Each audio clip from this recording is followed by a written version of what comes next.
السلام علیکم، میرا نام امرین ہے، میں پنجم جماعت کی طالب علم ہوں۔ ماہ نجومی۔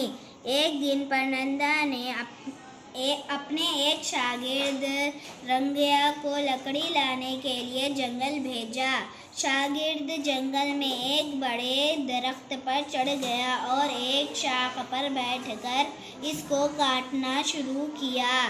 راستہ گزرتے ایک مسافر نے اس شاگرد کی حالت کو دیکھ کر زور سے چیختے ہوئے کہا، ارے بے وقوف، درخت کی جس شاخ پر بیٹھا ہے اسی کو کاٹ رہا ہے، نیچے گرا تو منہ کے دانت ٹوٹ جائیں گے۔ رنگیا نے غصے میں جواب دیا، جا بوڑھے، مجھ کو کیا نصیحت کر رہا ہے؟ درخت کی شاخ کو کس طرح کاٹا جاتا ہے میں اچھی طرح جانتا ہوں، بے وقوف کو سمجھانا مشکل ہے۔ کہتے ہوئے مسافر آگے بڑھ گیا۔ 4 قدم آگے بڑھا ہی تھا کہ زوردار آواز سنائی دی۔ پرنندیا کا شاگرد ٹوٹے ہوئے درخت کی شاخ کے ساتھ زمین پر آ گرا اور جا رہے مسافر کی جانب دیکھ کر کہا، جناب کچھ دیر رکیں، مجھے آپ سے بات کرنی ہے۔ یہ کہتے ہوئے وہ مسافر کے قریب پہنچ گیا اور کہا، میں نیچے گروں گا، یہ آپ نے کس طرح جانا؟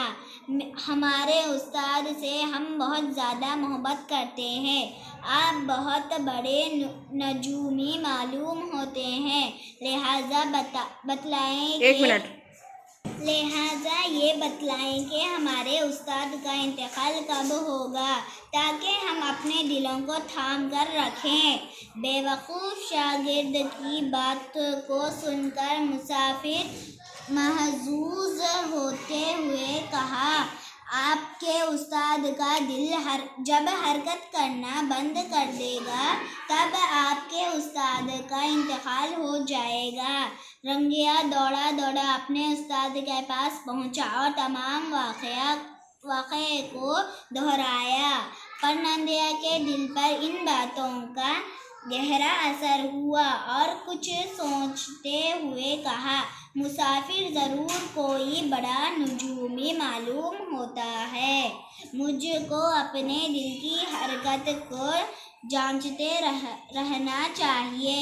یہ کہتے ہوئے پرنندیا اپنے دل پر ہاتھ رکھ کر ٹٹولنا شروع کیا۔ کروٹ بدل ہی رہا تھا کہ پلنگ سے نیچے گر گیا اور اپنے شاگردوں کو آواز دینا شروع کر دیا، شاگردوں، آپ تمام میرے قریب آ جاؤ، مجھ کو چاہنے والی میری بیوی کو بھی بلاؤ۔ اور چیخ کر کہا، میرے مرنے کا وقت قریب آ چکا ہے، میرے دل کی حرکت بند ہو گئی ہے۔ تمام شاگرد دوڑتے ہوئے استاد کے قریب جمع ہو گئے۔ پرنندیا کی بیوی شاگردوں کے رونے کی آواز سن کر دوڑی آئی۔ پرنندیا کی آنکھوں میں آنسو تھے، وہ کہہ رہا تھا کہ میرے آخری وقت پہنچا ہے۔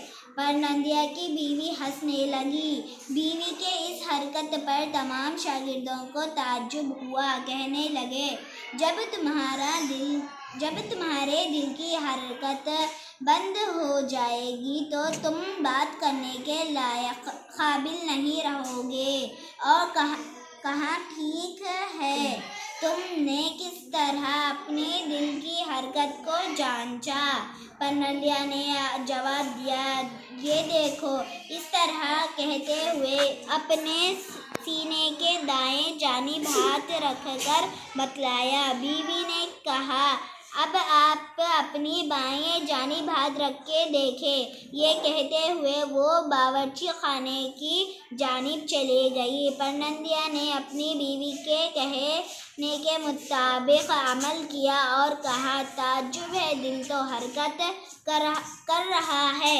اور اپنے شاگردوں سے کہا، اب مجھ کچھ ڈر نہیں۔ پرنندیا کی موت کے منہ سے واپس تمام شاگرد خوشی سے جھوم اٹھے اور خوشیاں منانے لگے۔ شکریہ۔